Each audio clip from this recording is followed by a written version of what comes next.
That is the sentence of God.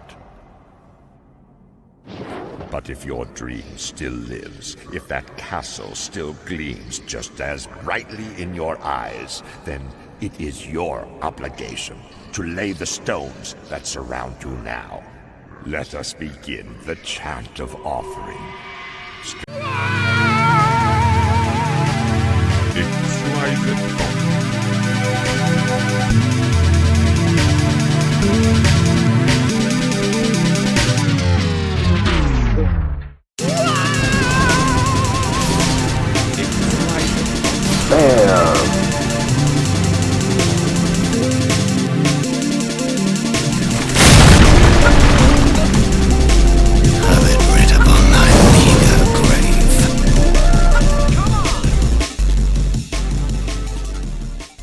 Elden Ring is an objectively good game. There's no denying it. Most people would even go as far to say it's great, or the best game of all time. I, however, must mention that this will be my most personal and biased review today. I've never cared about views or whatever. Every time I intend to make a review video like this, I want to put my own personal spin on it. In all honesty, there's a lot of content on this game. People who've dedicated their lives to figuring out every little facet of every quest line, boss battle, and NPC dialogue. So much so that if you're watching this, I thank you for watching my channel and this video specifically. Because you know as well as I do that there's hours upon hours of content on Elden Ring. So I'm glad you chose this one. And if it's not too much to ask, a like and a sub would be greatly appreciated. Anyways, I'm gonna get right into it. I've been a closeted Souls fan for many years at this point. I even beat the godforsaken Dark Souls 2 back on the PS3. However, Elden Ring and Dark Souls are related like I'm related to that uncle that I see every 5 years that keeps going to jail. In fact, I actually went back to play Dark Souls only to find that it truly is much more different than we think. Obviously the concept's about the same, the combat, albeit a way more better, fleshed out version, is almost the same as Dark Souls. There's the game's own version of Estus flasks, bonfires, and almost anything priorly known from a Souls game. However, this game is insanely fleshed out. In fact, this game is 8 years off of Dark Souls 3, but it's more like 20 years of development. Everything FromSoft, the developers of this game, have learned from their successes as well as their failures are a part of Elden Ring. Even Sekiro and Bloodborne are attached to its roots, especially in combat. By the way, I played through this with a strength build with the Gut Sword because I'm based. But getting right into it, I want to quickly go over the story, or at least the basic story, so that we can all know the context of what's happening here. Basically, at some point in history, a star landed down and it was the Elden Ring, or rather it became the Elden Ring. At some point, this goddess Marika destroys the Elden Ring and disappears, and all her children are fighting for both control of the Elden Ring powers, as well as becoming Elden Lord. Elden Lord basically means you run shit. But without anybody making enough moves to claim the throne, the Tarnished are called upon.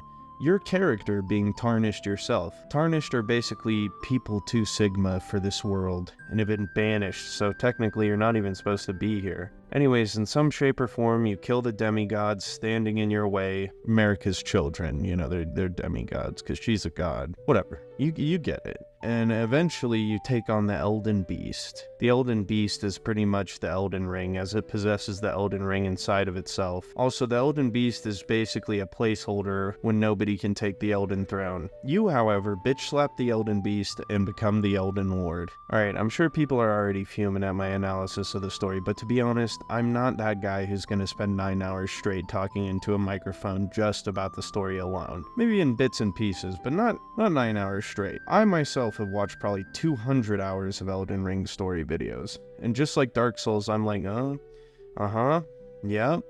but I don't remember any of it. I get the story, and these are story-rich games, but you need a full bachelor's degree to be able to fully understand these games and their somewhat convoluted plots. Also, I wanted to mention that I won't go over all of the side characters and their quest lines, however, they were really good, and at least warranted looking them up. This game's story will make you feel things. Most of the time it's sadness and despair, but things nonetheless. You're most definitely not the hero of the story. In fact, there are no heroes, no martyrs, just people fighting over power in an unfamiliar, scary world. Similar to that one anime and manga series. I I can't remember what it's called. Oh yeah, Berserk. Now everybody knows that Souls games have been based on Berserk since Demon Souls, but this time it's almost uncanny. And no, I'm not saying this because I used the Berserk sword. And no, it's not just the Easter eggs that FromSoft left for us. I mean, Caelid itself is almost completely Berserk. I mean, it's like a Berserk hellscape. But this game holds its inspirations on its back, and just like Guts from Berserk, you are destined to struggle. I regret nothing. I regret nothing. I regret nothing. Just like Berserk, you are a struggler, and it's within every facet of the game, from the story to the combat and everything in between. Like I said, you're tarnished. You aren't destined to anything. You're not even supposed to be here. Most people don't even want to associate with you and will even try to get one over on you. The enemies and bosses are some of the most fair I've seen in this game yet. But don't get me wrong, I don't mean easy. They are fair though. When you start the game, it even feels like you're the NPC sometimes. Now, of course, there's always going to be people who can beat this game blindfolded with one arm behind their back, but for everyone else, you're going to struggle. One thing I've never liked about Souls games is the loser nerds who act like these games are so hard, and only the most elite virgins can beat them. It's really not like that. For anyone who's not a Souls veteran, yeah, you're going to struggle. You're going to die, probably over and over. And the game most definitely won't hold your hand. You have to struggle. You have to die learning boss attack patterns. But it's all about being about it. You want to beat the boss? Well, keep throwing yourself at them until you learn to beat them. Or as the nerds say, get good. But most people talk about these games like they're impossible, and when anyone tries to say anything about it, all of a sudden they're playing the game wrong because they use summons or their build isn't to the liking of whatever Reddit nerd is debating them. And I know Elden Ring is easier in some ways compared to the earlier Souls games, but at the end of the day, play the game how you want to. I wanted to talk a bit about my experience struggling through this game though. I started playing Elden Ring and I was having a blast. About 10 hours in, I get stuck on Godric. And then my life, as well as this game's playthrough, would change forever. I had some life stuff happen. I broke it off with someone I was engaged to for 2 years, and all of a sudden the NPCs talking about me being maidenless made me pretty pissed off. Of course you have. No shame in it. Unfortunately for you, however, you are maidenless. Godric stunting on me made me more and more angry, so I had to ask myself, am I gonna give up? Am I gonna let this game destroy me and remain in the Steam library graveyard? No, I can't. So eventually, I whooped Godric. Now it was time to take on the entire world and take everything in it, and it taught me to be determined. I'm sure if I fought Godric now after beating the game, I could probably pummel him. I've learned how to dodge roll perfectly. And to be honest, I didn't really get stuck on any bosses until I got to Malekith. That took me like 3 days. But the whole point I'm trying to make is, like life itself, you can't give up. This game and life have one thing in common, and that's if you aren't ready, it's gonna shit on you. That's why you have to be a savage, an animal. You gotta ask yourself if you're really gonna let Moog do you like that, or are you gonna make him regret even being programmed into this game? But hell man, life is hard. It almost made me give up on this game. In fact, it almost made me give up on this channel. Key word though, almost. And this is what I want from the games I play. I want to be challenged. I want to get better and better and earn my place in these digital worlds just like real life.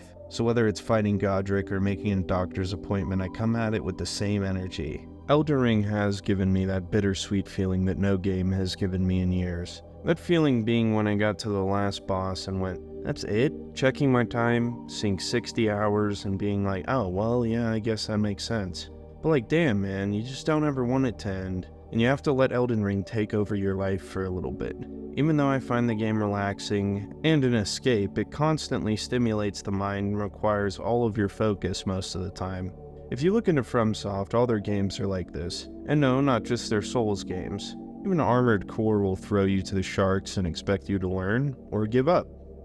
Struggle and learn, or whine and give up. But however you choose to struggle and choose to learn is up to you. And you know, for the most part, Souls games are like that. As punishing as they are, they don't punish you for everything. However, I do remember trying to play Dark Souls 2 as a mage and giving up and going for strength. I think it was really hard to be a mage in that game, but it could have just been me being bad. I don't know, I was like 14. But the idea that these games are too hard is completely absurd. It's all about willpower, it's a video game. Listen buddy, my back might hurt when the wind is going westward, and the crippling abyss known as life has stripped the light behind my eyes. But I'll be damned if some video game stops me from having a good time. See, a game being hard to get into is not bad, as long as there's reward. The only hard games I gave up on were ones where my efforts were perilous and the reward was nothing. Dark Souls and Elden Ring aren't like that. Not only are you rewarded with runes to level up, but knowledge as well with every fight. Knowledge is really key, especially later in the game. But for most of it, it's just confidence and trial and error. And I don't get why people don't get that. I know video games these days have a tutorial or microtransaction around every corner to try and guide you or even buy you out of doing stuff. But most games prior to, I don't know, like 2007 weren't like that. Sure, maybe I wouldn't recommend a Souls game as your first ever video game, but anybody under the age of 75 should be able to figure it out if they truly give it a shot. I mean, I'll do a review on all the Souls games one by one if I have to.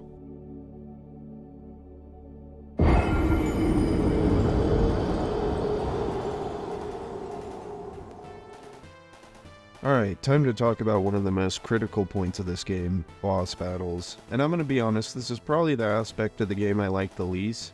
And keep in mind, I'm only talking about the bosses that are required to beat the game. Let's start with Margit. Margit was definitely the hardest as far as knowledge goes. It had been years since I played a Souls game, and my first time playing a Souls game on mouse and key. Now mouse and key is my go-to and I love it, which I've heard isn't common. Most people typically still prefer controller. Margit is a great teacher and sets you up for success later in the game. He's not necessarily hard, however 80% of what you need to beat this game is in this fight.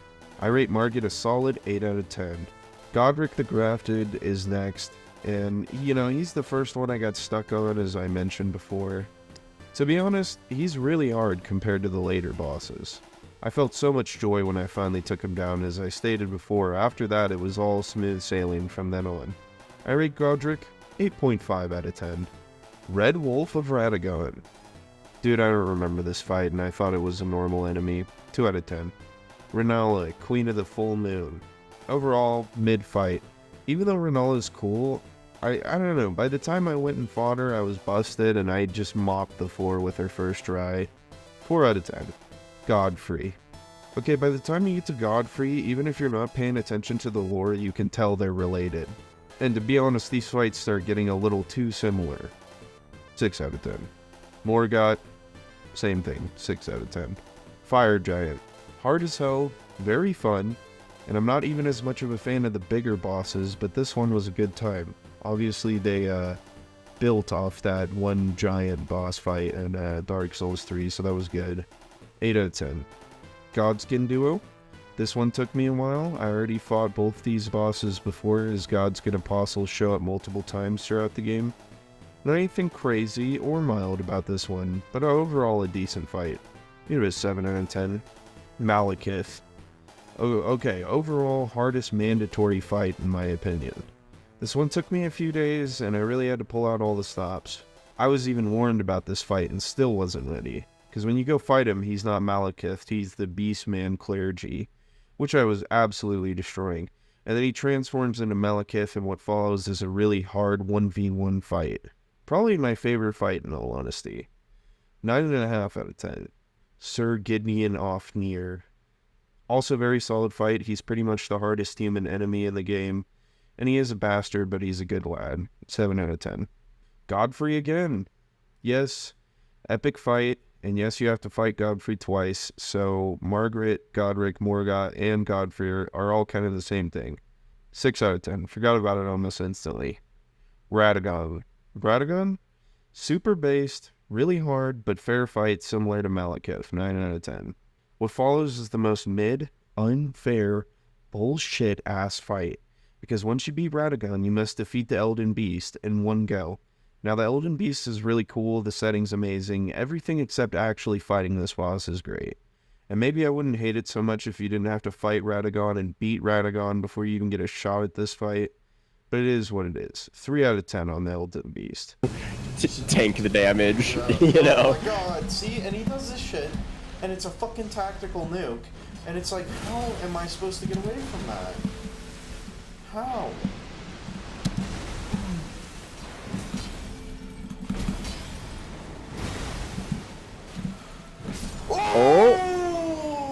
Oh! I did it! I did it! Good fucking shit. I am John Elden Ring. You know what? Overall, they're pretty decent. I mean, there's 10 mandatory bosses and 238 bosses total. So it's fine, even if I think some of them are kind of mid. Obviously, Radon and Melania are some of these really hard but pivotal bosses that are completely optional, but you're going to want to fight them for sure. They're great. And with Dark Souls 3 having pretty much 4 mandatory Lords of Cinder fights, I think this is a massive upgrade. And they all are super war rich and overall have a great vibe about them. Well, that's my take on Elden Ring. I think it's hard. I think it's good. I think it's a huge ass game that will take over your life if you let it.